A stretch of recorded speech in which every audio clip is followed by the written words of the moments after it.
pessoal, estamos aqui com mais um episódio do Meu Jeito Pode. Hoje, entrevistando aqui meu grande amigo e partner, Paulo Factor. Tudo bem, Paulo? Tudo bem, Claudio. Prazer tê-lo aqui conosco. Prazer poder estar atendendo a esse convite de falar para o teu público e poder falar um pouquinho da gente, poder falar um pouquinho sobre a nossa atividade aqui nos Estados Unidos. Já faz praticamente 15 anos aqui nesse mercado, trabalhando principalmente com brasileiros que têm o desejo de vir viver ou estabelecer seu negócio aqui nos Estados Unidos. É legal, né? Faz 15 anos já que você está nessa jornada. Já 15 anos, uma carteira de aproximadamente 4.500 clientes, 85% de brasileiros, o restante espalhado em vários países aqui, não só da região, como da Ásia e da Europa.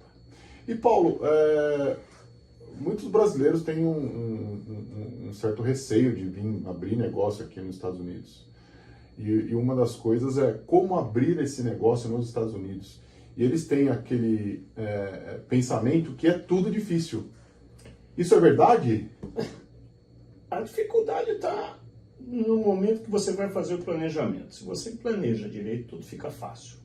Agora, se você vem na galega, como diz no Brasil, achando que tudo vai ser no oba-oba e que todas as portas vão estar abertas, aí começa a se complicar. O que o investidor, o empresário tem que levar em consideração é que aqui nos Estados Unidos é um outro país. A legislação é diferente. Embora muitas vezes pareça fácil, tá? Ela só é desburocratizada. Mas você tem o passo a passo, você tem o que está fazendo para que a tua empresa, uma vez estruturada, uma vez registrada, ela esteja em compliance. E aí é onde entra a Safety Tax, aí é onde entra a nossa expertise, como já disse, de 15 anos, de poder estar atendendo ao empresário que queira vir investir aqui nos Estados Unidos. O ponto mais importante que eu diria é não sair abrindo a empresa, tá, sem antes fazer um planejamento, saber exatamente o que você quer. Tá? Porque basta você ter uma classificação errada no tipo de empresa, principalmente classificação tributária, e você vai pagar muito mais imposto do que deveria, porque você simplesmente fez uma péssima escolha no momento de eleger a classificação tributária da sua empresa. Quer dizer, então vocês analisam o tipo de negócio do empresário, analisam todo um cenário e prestam uma consultoria para eles, o tipo de empresa que eles devem estar abrindo aqui. Perfeitamente. A minha licença, por ser uma licença federal, não me permite indicar o tipo de empresa que o empresário deva abrir. Tá? Mas, ao mesmo tempo, a minha licença me obriga a esclarecer ao empresário os diferentes tipos de classificação tributária para que ele possa ter conhecimento suficiente e fazer a boa eleição do melhor tipo de companhia de classificação tributária que se aplique à sua situação. Muitas vezes o que acontece? As empresas são dinâmicas, ela começa, tá, no modelo e ao passar dos anos ela vai se modificando, o próprio business acaba se modificando. Então nós temos que ter uma visão clara do que o cliente precisa, não só no primeiro momento de estar iniciando, registrando sua empresa, mas ter uma ideia do que ele pretende com essa empresa nos próximos 5 anos. Daí nós podemos entender melhor aquilo que ele está visualizando dentro de um plano de 3 a 5 anos e poder auxiliá-lo dentro de uma consultoria mais técnica, dizendo para ele os prós e os contras de cada modelo. Quer dizer, vocês fazem uma consultoria e fazem um planejamento para essa empresa a médio e longo prazo. A médio e longo prazo. Nós acompanhamos a companhia desde o seu nascimento. Tá? O momento que ele passa a ser um cliente Safety Tax, tá?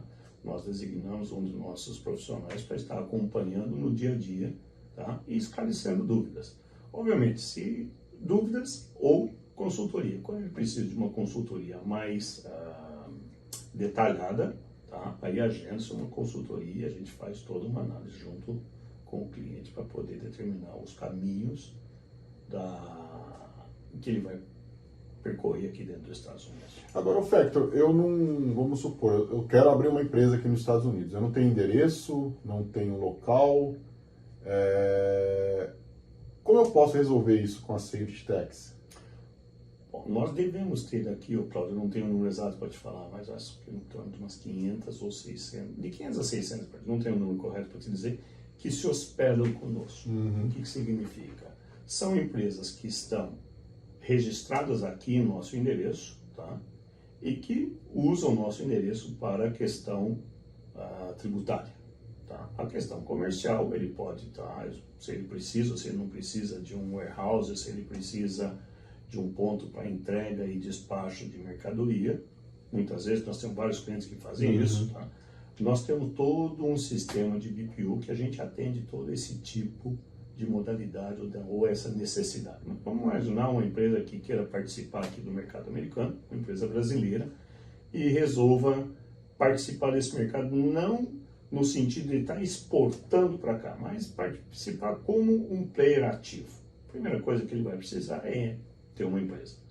Essa empresa tem duas opções. Ou ele vem e estrutura, faz o aluguel de um escritório, por exemplo, contrata um pessoal para que possa estar aqui presente, trabalhando na empresa, ou ele pode contratar um serviço de BPO que nós oferecemos, tá? Aonde nós fazemos, entre aspas, tudo que ele precisa, tá? Para que a empresa esteja em compliance aqui nos Estados Unidos. Ou seja, nós deixamos para ele cuidar a parte comercial e a parte financeira, que são duas coisas que, pelos contratos, nós não fazemos e não oferecemos. Todo o resto, toda a parte desde a parte contábil, a parte tributária, a parte de licenças, até a parte de warehouse, nós temos dentro do nosso network, nos 48 estados, que a gente chama de Lower 48, que são os 48 estados, incluindo o Havaí e o Alasca, que nós vamos trabalhando naquela região. Nós temos um network de warehouse que nós podemos estar trabalhando em conjunto com esse cliente para que ele possa colocar a mercadoria dele em qualquer estado. Tá? Entendi. E tudo isso operando aqui no endereço de safety ou trabalhando remotamente desde a estrutura dele lá no Brasil. Entendi. E Factor, um exemplo básico aí, se eu quiser ter então todo esse serviço com vocês aqui, e eu for uma empresa que não precisa, não venda um produto, e sim eu trabalho virtualmente, do tipo, eu trabalho com infoproduto, eu quero vender aqui nos Estados Unidos. Isso eu consigo fazer, eu faço direto com vocês, eu vou ter o endereço aqui e posso trabalhar do Brasil? Pode, exatamente isso. Tá? Você pode trabalhar de qualquer parte do mundo, onde você esteja. O que você precisa, efetivamente, é ter uma empresa registrada aqui nos Estados Unidos. E como uma empresa registrada, ela requer um endereço físico nos Estados Unidos. Tá certo? Então, quando se trata dessa necessidade, a Safety entra com toda a nossa gama de serviços que nós podemos oferecer, entre eles o fato de você estar registrando sua empresa, hospedando sua empresa aqui conosco. Ou seja, a partir daí, toda a parte de documentação, principalmente documentação oficial que chega até a gente, tá? Essas documentações são analisadas, são escaneadas e enviadas para você já com um pequeno descritivo do que se trata aquele documento, aquela carta que recebeu, tá? Para que você já tome ações, tá? Muitas vezes ações de contratar o serviço, um exemplo, acontece muito aqui de receber correspondências que são enviadas pela Receita Federal. Ok. Primeira coisa que o cliente faz quando recebe uma carta dessa, já se assusta. Pô, a Receita Federal, o IRS está atrás de mim. Às vezes não é nada, tá?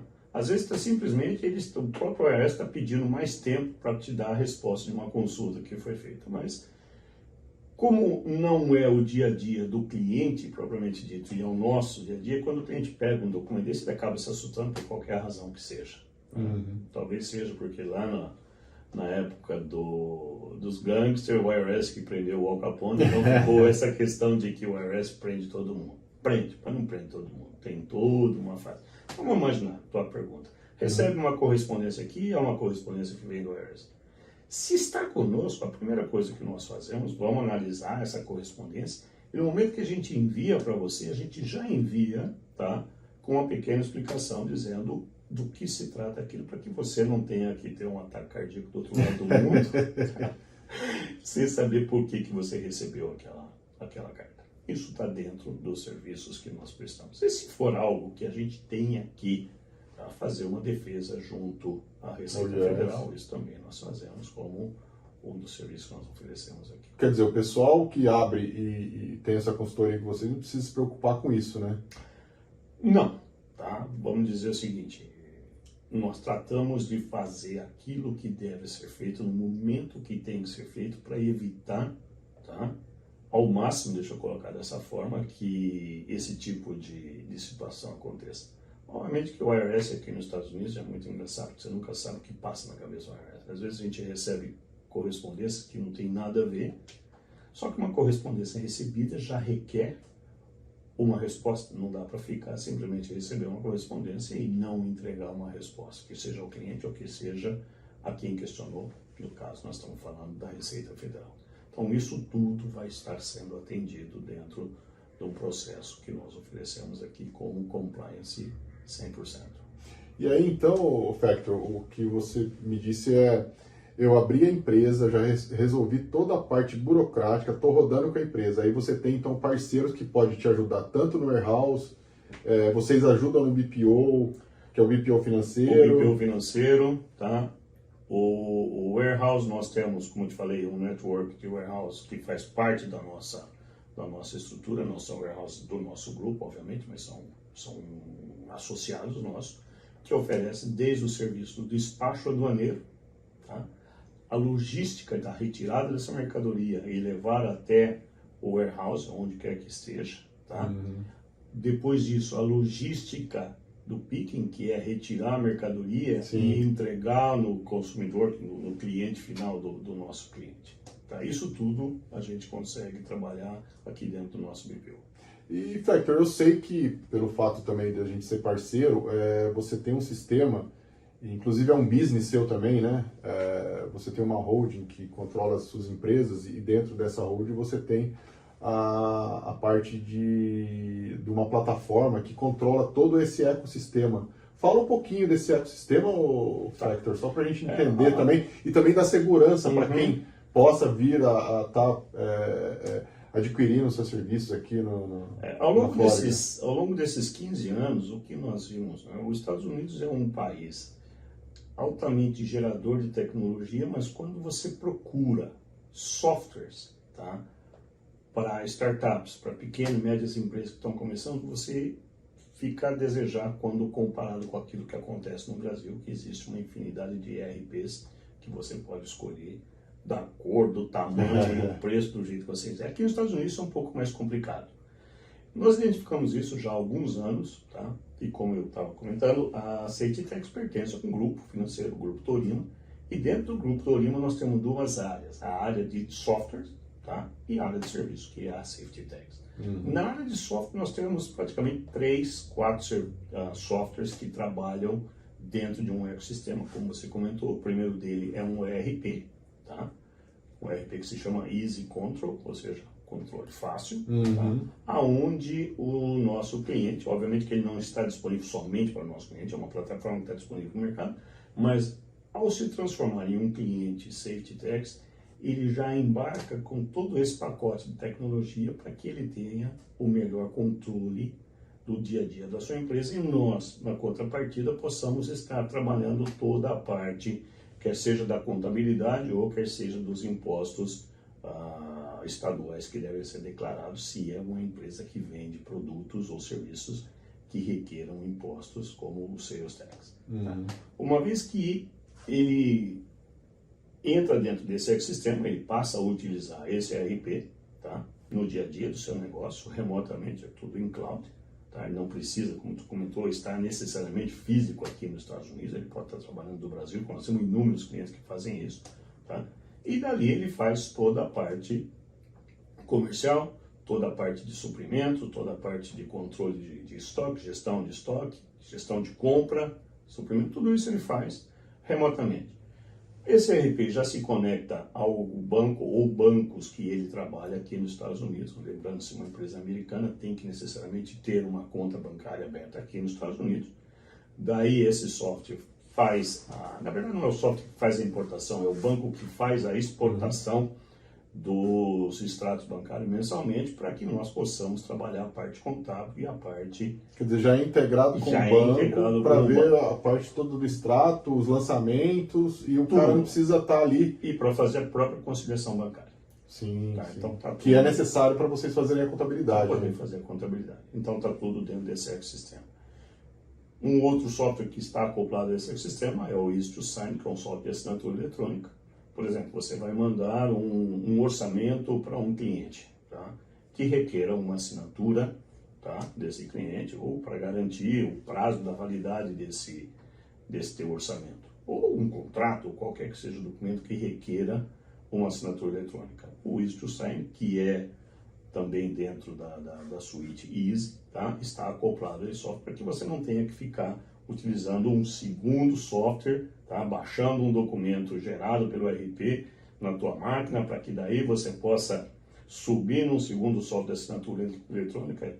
É tempo e perda de controle. Tá? Certo.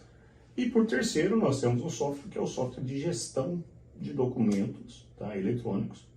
Hoje em dia, praticamente, você vê o nosso escritório. Nós tínhamos antigamente um escritório com 25 pessoas, 2 máquinas de fotocopiadora, que eu gastava pelo menos 10 caixas de papel sulfite por mês. Hoje em dia nós não geramos mais papel. Zero paper. Zero paper, tá? Ou seja, praticamente zero paper, porque está tudo, tá, armazenado, tudo em PDF, tudo no seu formato que queira e armazenado em nuvem. Só que aí vem o segundo problema. Como é que eu faço a gestão desses documentos? Como que eu sei que esses documentos estão sendo protegidos, ou se pessoas dentro da minha própria empresa, alguns podem e outros não possam acessar determinado documento? Tá? Ou como que eu mando um documento para um cliente, um advogado, e tenho a certeza que esse documento, somente a pessoa de destino poderá estar vendo esse documento? Aí é onde entra o terceiro software da companhia, que é o Encryptfile, que é um software, como eu disse, de gestão de documento, tá? Gestão de segurança em documentos eletrônicos, onde você determina, tá, o que e quem pode ver aquele documento. Na verdade, você não está enviando um documento ao destinatário, você está dando ao destinatário um acesso para que ele visualize o seu documento, que ele possa analisar, mas sem nenhuma alteração, sem nenhuma alteração, a não ser que você determine que ele possa receber dentro da área dele, baixar, criar uma cópia de documento, ou mesmo possa baixar, mas não possa criar uma cópia, mas possa reenviar um segundo link para uma terceira pessoa também analisar esse documento. Isso tudo dentro de um ecossistema onde nós temos o controle, a rastreabilidade completa de quem está acessando esse documento.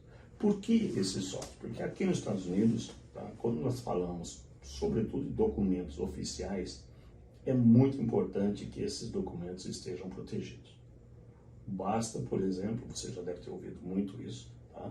Pessoas dizendo que o Social Security Number, que seria o CPF no Brasil, foi clonado. É uma dor de cabeça aqui nesse país. Imagina que você tenha um único número que te liga à Receita Federal e esse número está sendo usado para uma conta de cartão de crédito que não é tua. Isso é verdade. Um cartão de crédito que não é teu, que não foi pago, que veio danificar todo o seu credit history, e quando você vai precisar do teu credit history para fazer financiamento de uma casa, você descobre que você deveria estar com um credit history na casa de 700, você está com um credit history na casa de 500 e nem sabia que alguém tinha clonado um documento dessa importância.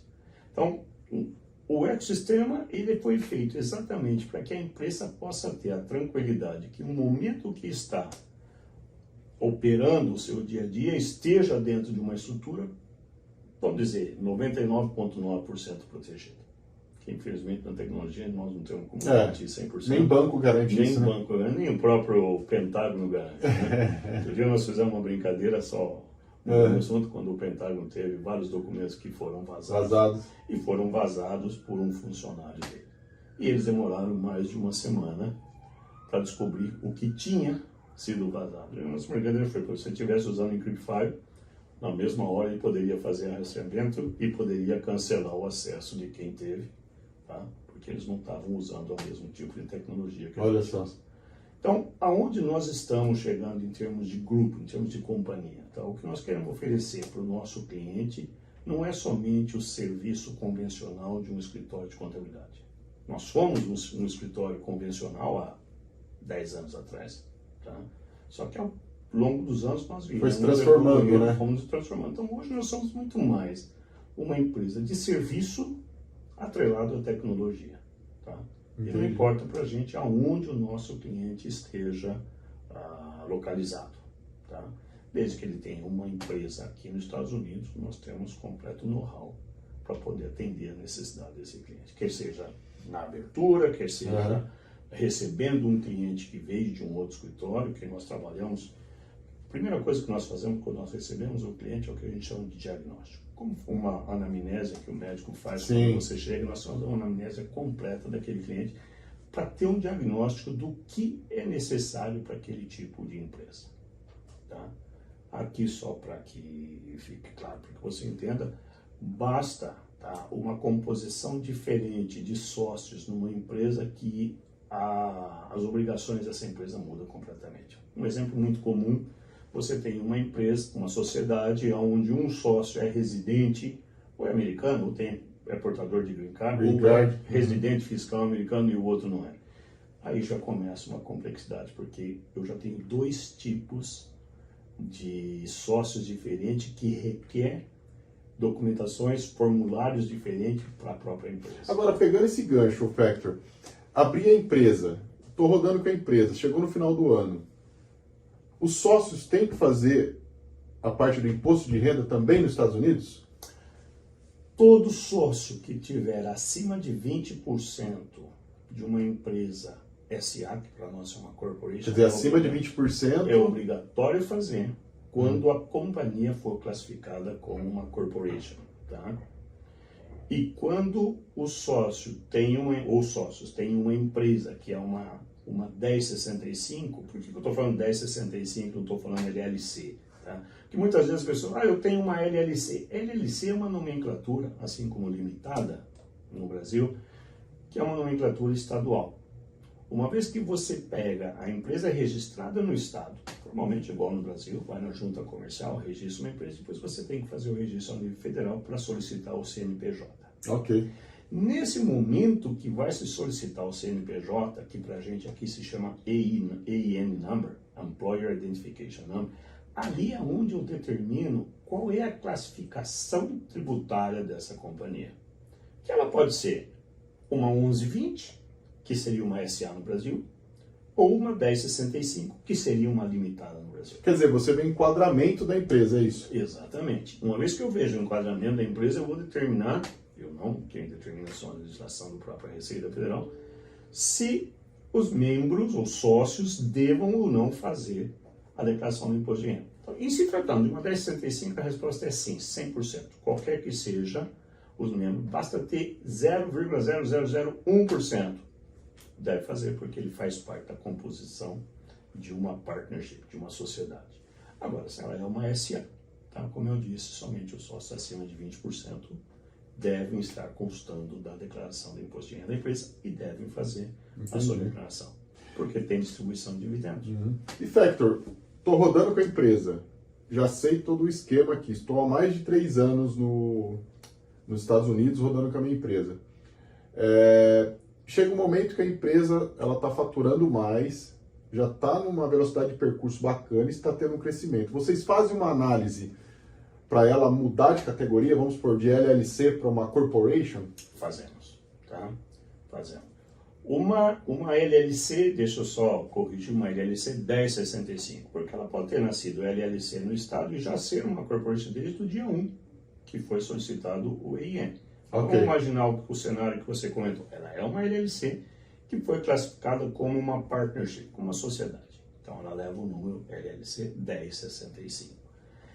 Esse formato, ela tem a flexibilidade de mudar a qualquer momento para uma SA, para uma 1120. Não existe restrição qualquer.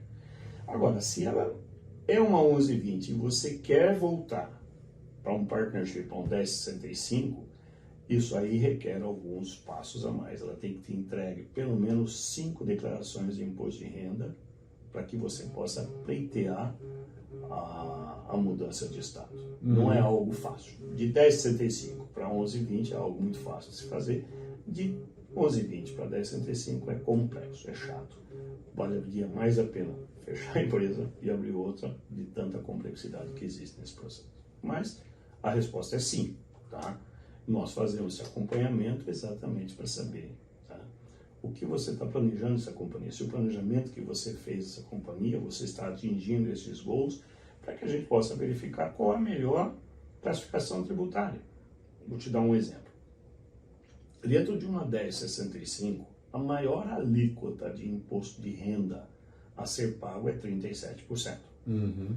Dentro de uma 1120, a maior alíquota é 21% a nível federal e 5,5% a nível estadual, que vai dar 26,5%. O que nós temos que prestar muita atenção no momento de constituir uma empresa, e eu dizia que nós temos dois tipos de clientes que chegam até nós. O cliente que está procurando simplesmente registrar sua empresa, ou seja, ele já sabe exatamente qual o modelo tributário que ele quer. Tá? Então ele não contrata uma consultoria, ele simplesmente contrata o processo de abertura de uma empresa, que vai sair muito mais barato, óbvio, do que uma consultoria tributária. Sim. Para constituir uma empresa. Então, se essa pessoa já tem todo o conhecimento necessário, fica muito mais tranquilo, porque ele já determina o que ele quer a nível de empresa. Normalmente a gente não recomenda, não pela questão financeira, mas muito mais pela questão das consequências que esse cliente pode ter no futuro. Uma má eleição do regime tributário no momento da constituição da sua empresa pode acarretar uma série de dores de cabeça como essa que eu dizia, tá? Basta um formulário que não for entregue junto com o imposto de renda, porque ele passou uma informação, o cliente, cliente passou uma informação errada, disse que era residente fiscal, quando na verdade não era um residente fiscal americano, já é motivo suficiente para receber uma multa de $25 mil. Então é isso que a gente tenta evitar quando nós fazemos essa consultoria, porque a gente tenta entrar junto com o cliente naquilo que é a realidade no momento que ele está constituindo a empresa, tá? E já prognosticando aquilo que vai estar acontecendo dentro do business plan que ele já tem detalhado para os próximos 3, 4 anos e poder guiá-lo da melhor maneira para que possa pagar o imposto devido, nem mais e nem menos. Agora, Factor, o pessoal aí que está assistindo a gente, o que você aconselha quando ele for procurar uma consultoria, uma ajuda contábil e financeira aqui dentro dos Estados Unidos? O que você aconselha, sei lá, seriam os 3 principais pontos? Histórico. Tá. Quem conhece o escritório com o qual ele está... Quer dizer, se tem alguma indicação, isso é importante. Indicação. Nós aqui na Safety Tax, obviamente, nós temos por obrigação fazermos a publicidade nas mídias sociais, mas eu diria que menos de 10% do nosso cliente vem através de mídia social. Tudo indicação. Tudo indicação. Nós trabalhamos com indicação. Tá? Então, nossos leads não são gerados por Google, por LinkedIn ou por Facebook. Ao contrário, nosso lead vem pela confiança, pela confiança e pela indicação, tá? Daquilo que nós viemos fazendo nos últimos 15 anos. Legal. Onde a primeira coisa que eu recomendo, se você vai procurar, não procure pelo Google, não vá no primeiro que você encontrou, não vá pelo preço tampouco. Tá? Eu já vi situações onde empresas no próprio Facebook oferecendo, abra sua empresa conosco, pague barato. Não existe barato. Tá? Não existe barato. Conhecimento não é barato. Conhecimento não é aquilo que você está desembolsando no momento que você está contratando o serviço. Conhecimento é aquilo que você está carregando junto, tá? Como seu contador daqui para frente. O contador é igual um médico. Nós temos que conhecer você no dia a dia para saber efetivamente o que está acontecendo na tua empresa. Com certeza. E detalhe, contador escreve o passado da empresa. É o que já aconteceu, né? O que já aconteceu. Nós não temos como, tá, consertar o que aconteceu. No momento que eu vou fazer a contabilidade, eu escrevo a contabilidade do mês passado. Eu não tenho nada para fazer.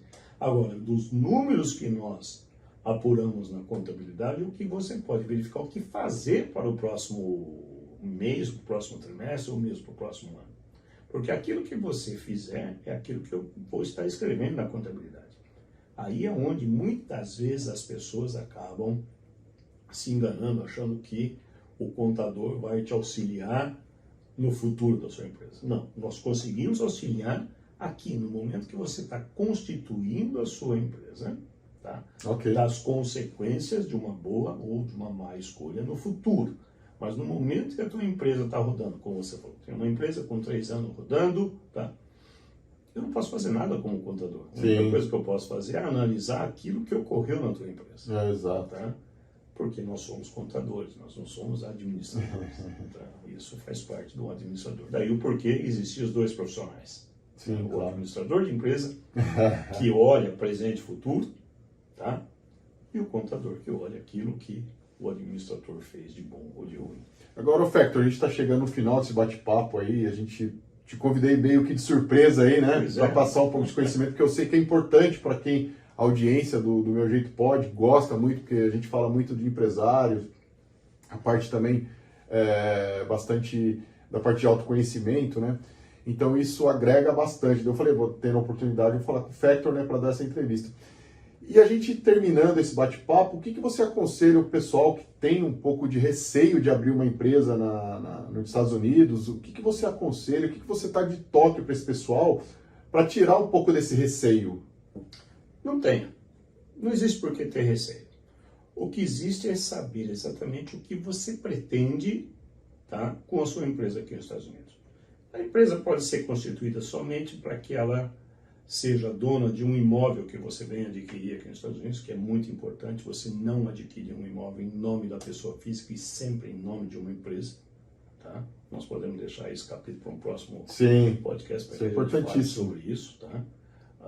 Ou se é uma empresa que venha para os Estados Unidos explorar o mercado. Lembre-se, quer queira ou quer não queira, esse é o maior mercado consumidor do mundo. Tá? Por que deixar de participar ativamente desse mercado? Ou por que ficar exportando o seu produto e deixando que alguém ganhe dinheiro aqui no mercado americano, comprando de você e revendendo para o consumidor? Por que não vir estabelecer a sua própria empresa aqui, como nós falamos no início da nossa conversa, tá? E ser um fornecedor ativo nesse mercado e não um fornecedor passivo que está simplesmente produzindo o seu produto no Brasil ou em qualquer lugar que esteja e depois entregar na mão de alguém que está aqui para fazer e ganhar dinheiro. E ganhar dinheiro. Legal. Essa é a parte que eu diria de mais importante para se abrir. Agora, existe, obviamente, obrigações. Tá? Uma empresa, quer seja no Brasil, quer seja nos Estados Unidos, quer seja onde ela estiver, ela tem suas obrigações e devem ser cumpridas. Legal. Tá? E, detalhe, se você amanhã for fechar a sua empresa, da mesma forma que você abriu corretamente, feche corretamente, que a gente escuta. Quer dizer, não deixe nada para trás. Não deixe para trás. Hoje em dia, tá, já não se esquecia obrigações. Hoje em dia está muito mais, a tecnologia faz com que os órgãos públicos sejam muito mais atentos. Então, se você solicitou uma licença, cancele. Se você abriu uma empresa, encerre. Legal. Mas encerre da maneira correta. Legal. Curta, siga e compartilhe. E ative as notificações. Obrigado, Factor. Muito obrigado.